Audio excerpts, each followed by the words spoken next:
ምስኪኗ ሳራ። ዛሬ የምናየው ስለ ሳራ የህይወት ታሪክ ይሆናል።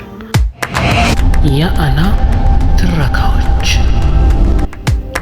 ቻናሉን ሰብስክራይብ ማድረግ እንዳይረሱ።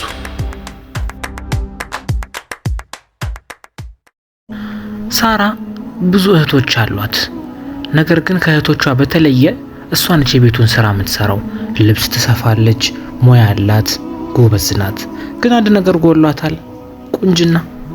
በዛ ቁንጅና አለመኖሯ ታዝናለች። ሁሌም ቢሆን እንዳዘነች እንደተከፋች ነው። ምክንያቱም ሁሉም እህቶቿ አግብተው እሷ ብቻ ነች እስካሁን ሲንግል፣ ልክ እንደኛ ማለቴ። እና አንድ ቀን ትልቅ ሰርፕራይዝ አጋጠማት። ባል መጣላት። ምን እንዲሁ ትኖራለች ብላችሁ ነበር? እንዳትጠብቁ። አገባችሁ። ባሏ በ10 ዓመት ይበልጣታል፣ ግን ኃይለኛ ነው፣ ይጋረፋል። በያዘው የዘይቱን ዛፍ ሁሌ እንደገረፋት እንደቀጠቀጣት። እሷ በዚህ ህይወቷ መረራት። ምክንያቱም ሲንግል ሆናም የሚያስጠላ ህይወት፣ አግብታም የሚያስጠላ ህይወት፣ ምን ይሻለኛል ብላ ትበሳጫለች። መስታወት ፊት ትቆምና ክስል ያለውን ፊቷን ታያለች። ሰንበር በሰንበር ነው። በጣም ያሳዝናል። የሆነ ጊዜ ጸለየች ወደ ፈጣሪዋ፣ ምን እንደሚሻላት ግራ ገብቷት። አይዞሽ ሳራ፣ እኔም አዝኜልሻለሁ። እና አንድ ቀን መልኳን በመስታወት እያየችው ሳለ ድምጽ ትሰማለች ከውጭ በኩል። ምንድነው ብላ ሹክክ ብላ ስታይ አንዱ 4 ሚስት አግብቶ የሚያስቀና ህይወት ይኖራል። ይቻማችሁ እናንተማ ምን አለባችሁ ብላ ወደ ዕለት ተዕለት ስሯ ሄደች። ያው የድሮ ዘመን አይደል፣ ቧንቧ የለ አካባቢያቸው ላይ፣ ጉድጓድ ወርዶ ነው ውሃ የሚቀዱት። እና ውሃ እየቀዳች ሳለ የቤተ መንግስት ወታደሮች ፈረስ እየጋለቡ በኃይለኛው መጡ። ትንሽ ውሃ ጠምቷቸው ስለነበር እነሱም ውሃ ሊጠጡ ፈረሳቸውንም ሊያጠጡ ነበርና ወርደው አናገሯት። ሳራ ምስኪን ናት። እሺ ብላ ለራሷ የቀዳችውን ውሃ ለነሱ ሰጠቻቸው። ትንሽ የውሃ ጥማቸው እንዳስታገሱ ወዲያው አንዱ ወታደር ጠጋልና እዚህ አካባቢ የሚገርም ዶክተር አለ ሲባል ሰምቻለሁ፣ እስኪ ታገናኝ ይሆን ምታቂው ይሆን አላት። የንጉሳችን ልጅ ታማለችና እሷን እንዲያድናት ፈልገን ነበር፣ ንጉሱ ልኮን ነው። እንዲህ ብሎ ከለመናት ወዲህ እቺ የተመታች ሳራ አንድ ሐሳብ ብቅ አለላት። ውዱ ባለቤቷን አጋልጣ መስጠት ለነሱ። ተንኮለኛ ናት እኮ ምስኪን ብትሆንም። ወዲያው ለነሱ ዞር ብላ ነገረቻቸው።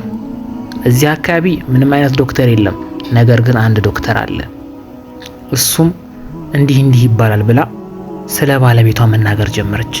እቺ መንደር አለፍ እንዳላችሁ በግ የሚጠብቅ አንድ ሰው አለ። ያ ያልታወቀበት ኃይለኛ ዶክተር ነው። ነገር ግን ይህ ጥበቡን የሚናገረው ስትገርፉት ነው። በኃይለኛ ልጥልጥ አርጉት፣ በኃይለኛው አስራችሁ ለጥልጡት፣ ግርፍ አርጉት፣ ያኔ ይናገራል ብላ ጠቆመቻቸው። አቤት ጭካኔዋ ግን! እነሱም እውነት መስሏቸው ከእጅ አጅሬ ምስኪን በጉ ታማበት እየጠቀለለላት ነበረ። ወዲያው ሴትዮ የነገረቻቸውን ስላስታወሱ ጠጋ በማለት ልጃችን ታማብን ነው፣ ያው የንጉስ ልጅ ናት፣ የሁላችንም ልጅ ናት እንደምታውቀው፣ እና እንድትፈውስልን ፈልገን ነው። ምንድነው የምትለው ጌታዬ? እኔ ምንም ነገር አላውቅም። እኔ አንድ ተራ በግ ጠባቂ ነኝ። ለካ እነሱ የሷን ምክር ስለሰሙ ጥፍንግ አርገተው እስር፣ ከዛ እሷ በሚገርፋት በዘይቱን ዛፍ ልጥልጥ። ወይኔ ሲያሳዝን! እንደው እኔ ስተርከው ደስ አይልም እንጂ ሲያሳዝን ለቅሶ እንባችሁን ነው የሚያመጣው። እባካችሁ እኔ ምንም አላውቅም፣ እንዴት እንዲህ ታሰቃዩኛላችሁ? ቆይ እናንተ። አጅሪት አሳዘናት፣ እንደዚህ ሲያለቅስ አይቶ አታውቅምና። እና በስተመጨረሻም ቢመረው ዱላቸውን ለመገላገል ሲል በሉ ሰዱኝ፣ እሄዳታለሁ፣ አክማታለሁ፣ ውሰዱኝ። ምን አይነት ፈጣጦች ናችሁ? እነሱም ወዲያው ዱላቸውን ወይም መግረፋቸውን ካቆሙ ወዲህ በፈረስ ላይ አፈናጠውት ወዲያው ወደ ቤተ መንግስቱ ደረሱ። ቤተ መንግስትም እንደደረሱ እየጎተቱት ወደ ንጉሱ ዘንድ አቀረቡት። እሱም ለንጉሱ እየተከፋና እያዘነ የእውነቴን ነው ምለ በፈጣሪ ምልልሃለሁ፣ እኔ ምንም ነገር አላቅም፣ ምንም ስለዚህ ነገር አላቅም፣ እንዴት እንዳገኙ ራሱ አላቅም። ወዲያው አንድ ወታደር ቀልጠፋልና ወደ ንጉሱ ወይ እንዳታምኑት፣ የአካባቢው ማህበረሰብን ይነገረን። ከዛም ንጉሱ በላውን ልጄ ጉሮሮዋ ላይ እሾህ ተሰክቶባታል አሳ ስትበላ፣ ስለዚህ ቶሎ አሁን ሂድና እሾሃን አውጣላት። እየጎተቱ እግሩን እየለጠለጡ ሲወስዱት ክፍሉ ገባ። ከዛ የገረፉት ነገር ስላሳመመው መዝለል ጀመረ በልጁ ፊት። የንጉሱ ልጅ ደግሞ አክቱን ስታየው አሳቃትና ከት ብላ መሳቅ ጀመረች። ይሄኔ የተሰካባት እሾህ አይወጣም መሰላችሁ? ወዲያው ዳነች። ይገርማል። ያኔ ንጉሱ አይቶ ምን አይነት አስደናቂ ዶክተር ነው ያጋጠመሽ? እረ ልጄ ዳንሽልኝ፣ ተመስገን አምላኬ። አንተ እንዲህ ተአምርህን ይዘህ እንዴት ትደብቃለህ? በልበላውን ብዙ ሀብትና ገንዘብ ነው የምሰጥህ፣ እሸልምሃለሁ። ዱብዳ ንጋጤ አትሉት ደስታ። ምንም በማያውቀው የንጉስ ሀብት ወራሽ ሆነ። ብዙ ሀብት ተሰጠው።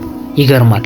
ከዛም ንጉሱ የምትፈልገውን ነገር ጠይቀኝ፣ የምትፈልገውን እሰጥሃለሁ፣ ምንም ነገር ሐሳብ እንዳይገባ፣ ምክንያቱም አንተ ትልቅ የህይወቴ ባለውለታ ነህና።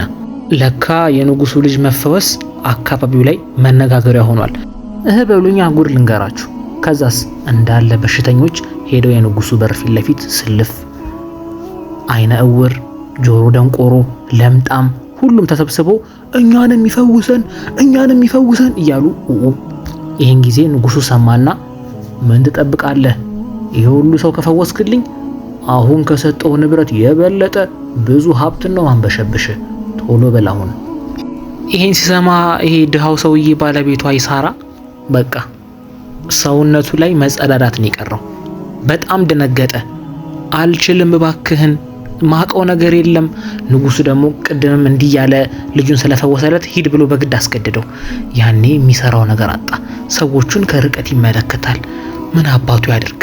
በቃ ያለው አንድ አማራጭ ነው፣ ወደ ፈጣሪው መጸለይ፣ ፈጣሪ የሆነ ነገር እንዲያመጣለት መጠበቅ። እረዳ ምን አይነት ዕዳ ውስጥ ነው የገባሁት? እንደው ይሄ ሁሉ ጣጣማ ባለቤቴ ናት፣ ያቺ ጦሰኛ ባለቤቴ ሳራ። እሷን እየገረፍኳት እያሰቃየኋት፣ በፈሱም በጭሱም በትንሹም በትልቁም ዝም ብዬ ስገርፋት የእሷ አምባ ነው ለዚህ ሁሉ የዳረገኝ። አሁን እንደው ይሄን ጉዳይን ልገላገል እንጂ እግሯ ስር እጄን ይቅርታ መጠይቃት እያለ ፈጣሪን የቀጣኝ እያለ በሚስቱ ምክንያት መጸለይ፣ ማልቀስ፣ ትዝታ በትዝታ ራሱን መውቀስ ጀመረ። ምን ያርግ ግን እንግዲህ የእሷ ጉድ እንደሆነ አላወቀም። ቢያቅም ምን አባቱ ይሆን? እስኪኛውን ዝም ብለን ታሪኩን እንቀጥል። አምላኬ ሆይ ምን ውስጥ ነው የገባሁት እያለ እጁን ዘርግቶ መጸለይ ሲጀምር አንድ ተአምር ይከሰታል። ምን? አዳምጡኝ፣ አትቸኩሉ። ከዚህ ፊት ታይታ የማትታወቅ በራሪ አዕዋፋት አረንጓዴ ወፍ መጣች። ያቺም ወፍ አንድ ተአምራዊ ቅጠልን ይዛለች። ከዛም ወዲያው ሹክ አለችው። ይሄ ቅጠል በጋን ውስጥ አርግተህ ዘፍዝፈውና ቀቅለው፣ ከዛ ያንን ውሃ ማንኛውም አይነት በሽተኛ ቢጠጣው ወይም ቢታጠብበት ይፈወሳል ብላ ነግራው ወዲያው እልም አለች። አንተ ቀባጣሪ፣ ወፏ እኮ አረንጓዴ አይደለችም ትሉኝ ይሆናል አይደለ? ከለሯ አያስጨንቀንም፣ ተውት። ብቻዋና ታሪኩን እንቀጥል። በህልሜ ነው እንዲያለ ቀና ዝቅ ሲል አየው። ይሄ ነገር እውነት ነው። ወዲያው ሄድና ለንጉሱ አንድ ትልቅ ጋን እፈልጋለሁ አለው። እሳት የሚያቀጣጥሉ ሰራተኞችን እፈልጋለሁ አምጣልኝ አለው። ንጉሱም ተፈጻሚ ይሆንልሃል አለው። ከዛ ወዲያው አጋዦች ሰጡት።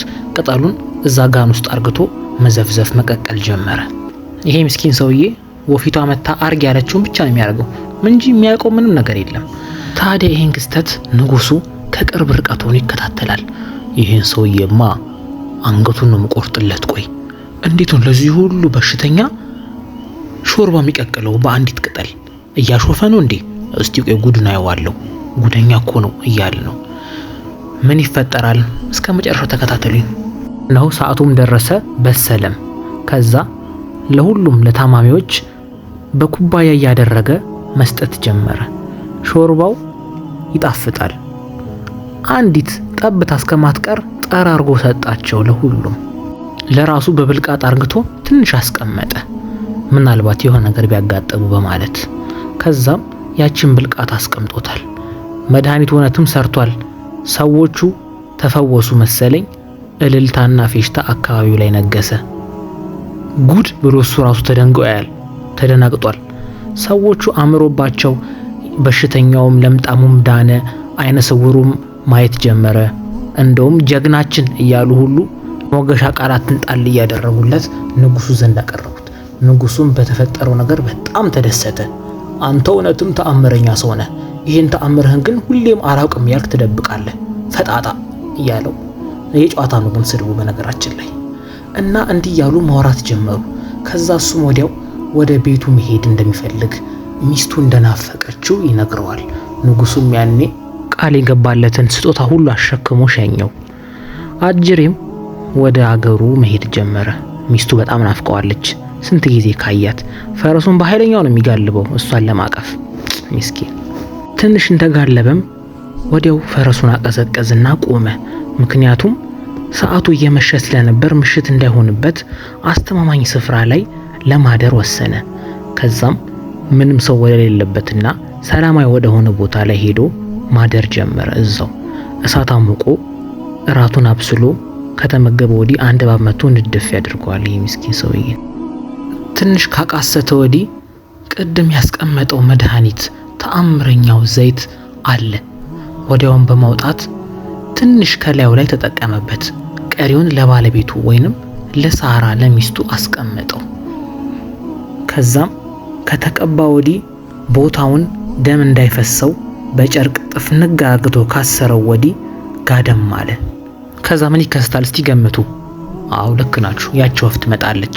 ያቺ አረንጓዴቱን ሰማያዊቱን ግራ የተጋባነባት በከለሯ መጣችና ለሰውየው እውነትም ያስቀመጥካት መድኃኒት ጠቅማሃለች። አሁን ከሷ ላይ ትንሽ ፉት ስላልክ ሙሉ ለሙሉ የእባቡ መርዝ ከሰውነት ይወገዳል። ቀሪውን ለባለቤት ሄደህ ትሰጣታለህ። ግን ለባለቤት ሄደህ የምትሰጥበት ምክንያት አለህን? አታውቅም። እኔ እነግርሃለሁ። ልክ እንደሄድክ ይህንን ዘይት ትሰጣታለህ። ያንን ስትጠጣው ባለቤትህ ሳራ መልከ መልካም ቆንጆና የምታበራ ትሆንልሃለች። አንተ በመልኳ ሁላ ለሃጭን ልታዝረከርክ ትችላለህ።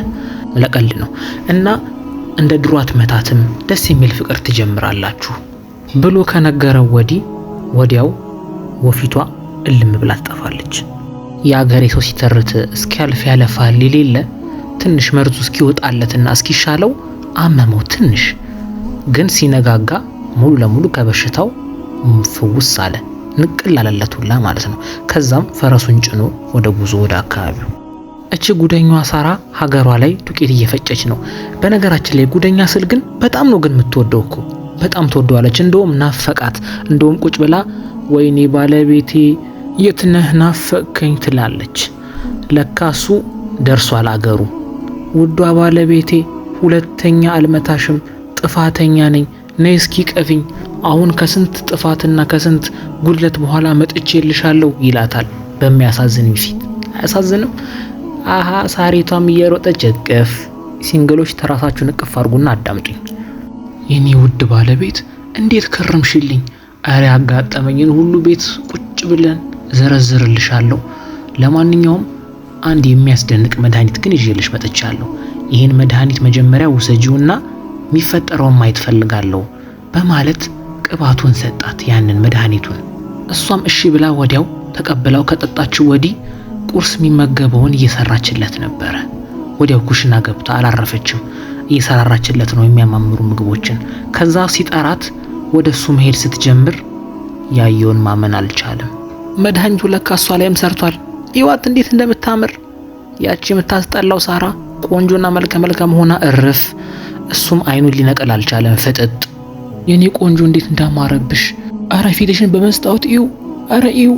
እሷም አየችው። እሷም ተደነቀች። ምክንያቱም እንዲህ ያለ መልክ ከዚህ ፊት አልነበራትም። ትዝ ይላችኋል መጀመሪያ ምን ትመስላለች? ፊቷ ተሰብስቦ ጭጎጊት መስላ፣ እናም አበባ መስላ እርፍ። እሱም አይኗን እያየ በፍቅር አዲስ ፍቅር በሩት እኮ አዲስ ፍቅር አብደዋል ሁለቱም። የተፈጠረውን ነገር ማዕድ እየተቋረሱ ማስረዳት ጀመረ። ነገር ግን የሁሉ ጉዳይ ያመጣችበት ሚስጥር እስካሁን አልነገረችውም። እኛ እናጣጥርላታለን ቆይ። እናም ታሪካችን ይህን ይመስል ነበር። ከየት ሀገር ሆናችሁ እንደምትከታተሉ ኮሜንት ላይ አስቀምጡልኝ። አመሰግናለሁ።